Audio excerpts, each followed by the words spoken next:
서울대 소비트렌드 분석센터가 선정한 내년도 10개 키워드 중 하나가 스트리밍 라이프인데요. 이 스트리밍 트렌드는 음악이나 영상 콘텐츠를 넘어 생활 전반으로 확산하고 있다고 합니다. 네, 오늘 생각연구소 시간에는 스트리밍 라이프에 대해서 알아보도록 하겠습니다. 연세대학교 심리학과 이동기 교수와 함께합니다. 네, 교수님 안녕하세요. 어서 네, 오세요. 안녕하십니까.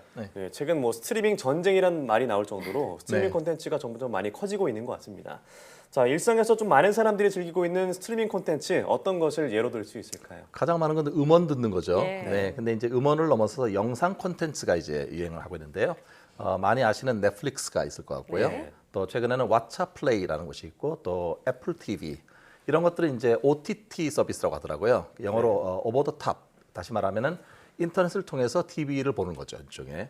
그런 서비스가 이제 콘텐츠 스트리밍이라고 하는 거를 제공하고 있는데요. 그거 이외에도 사실 일상을 동영상으로 촬영해서 영상을 올리고 있는 콘텐츠 중에 하나가 브이로그라는 게 있습니다. 네. 일종의 이제 비디오하고 블로그를 합성한 그런 신조어인데요. 예. 전에는 사실 이제 자기가 일상적인 걸 쓸 때 텍스트라든지 이미지 중심으로 이걸 썼다면 지금은 동영상으로 영상 자체를 일기를 영상으로 만든 건데요. 이게 사람들한테 많이 이제 관심을 끄는 이유 중에 하나는 나랑 비슷한 사람이 보여주는 일상을 이렇게 관찰하면서 뭔가 이게 그 공감을 할 수 있는 거예요. 네. 나랑 비슷하구나.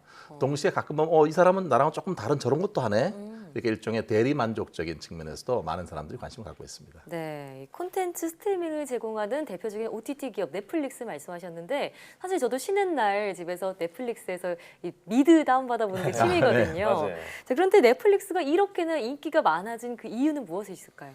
보통은 이제 우리가 그런 비싼 서비스를 주로 다운로드를 받아야 하고 그다음에 네. 뭘 봐야 될지 골라야 되잖아요. 네. 넷플릭스는 이미 쫙 모든 걸 엄선해서 쫙 배열을 해줘요.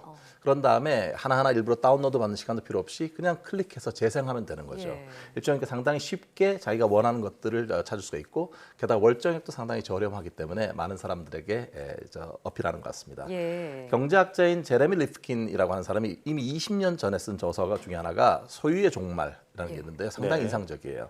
그때 뭐라고 얘기했냐면 이제 소유의 시대는 가고 접속의 시대가 도래했다. 20년 전에 20년 전에 예측한 거예요. 네. 그러니까 물건이나 자본 같은 것도 더 이상 소유할 필요가 없고 자기가 필요할 때 요청해서 그거를 사용하면 되는 것이다 이런 네. 얘기거든요. 그래서 어떻게 보면 이제 소유의 반대말이 무소유가 아니라 접속이 될지도 모르겠습니다. 네.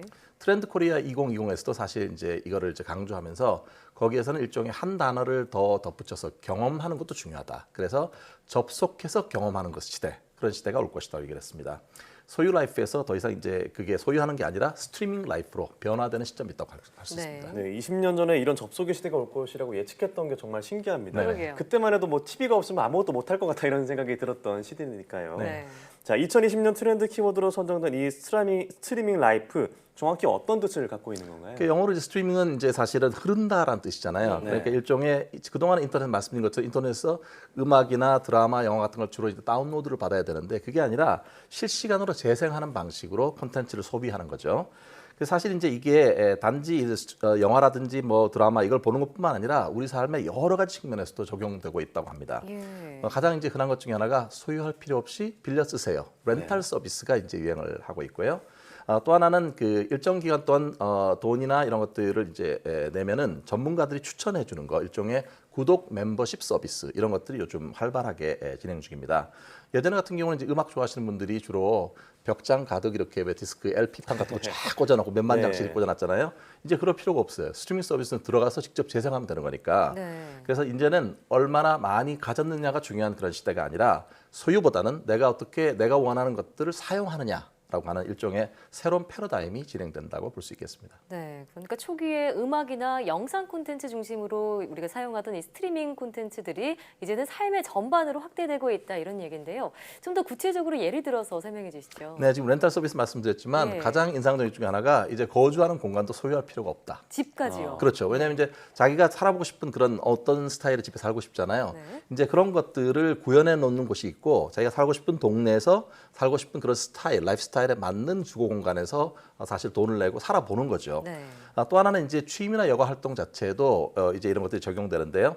내가 원하는 스타일, 옷 같은 것도 이제 전문가로 추천을 받고 네. 내가 원하는 화장품 같은 것들도 만약에 추천받아 정기적으로 배달도 받고 이런 시대가 됐습니다. 그래서 이제는 선택지를 뭘 골라야 되나 이런 거 너무 골치 아프지 않고 엄선된 선택지가 펼쳐져 있을 때 네. 그 중에 하나를 선택해서 내가 빌려 쓰면 되는 그런 시대인 거죠. 그래서 뭐 앞으로는 자동차라든지 고가의 가방이라든지 또는 가구 이런 것들도 렌탈 서비스가 많이 될 것 같습니다. 네. 그렇군요.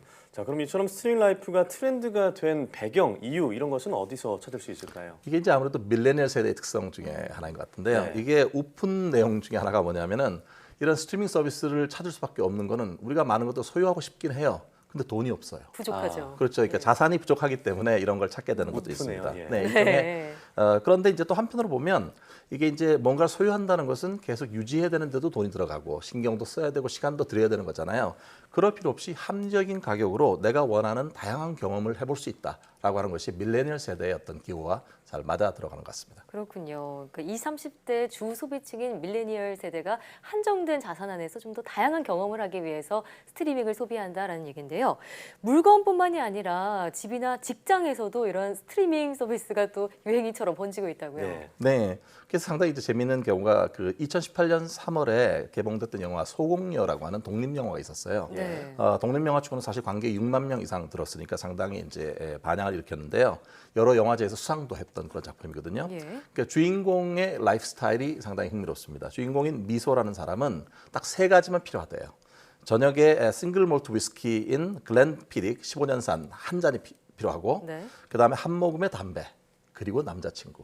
이 셋만 있으면 된다라고 말하는 일종의 3년차 프로 가사 도우미인데요. 예.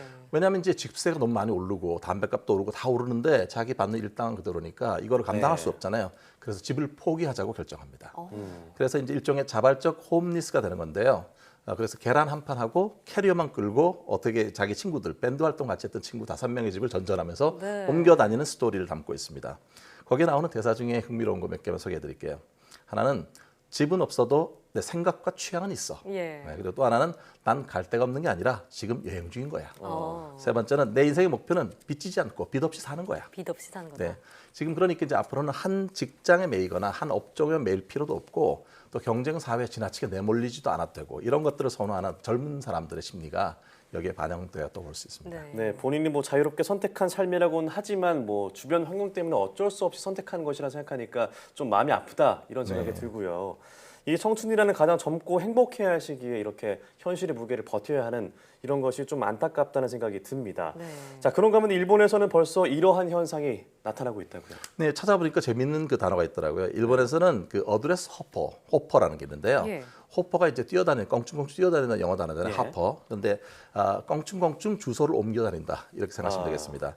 최소한의 집만 들고요. 일정한 거처 없이 일종 유목민처럼 살아가는 사람들을 말하는데요. 예. 집값이 너무 비싸고 임대를 하기에도 여전히 비싸니까 주택을 소유하거나 장기 임대는 아예 포기를 한 그런 예. 사람들입니다.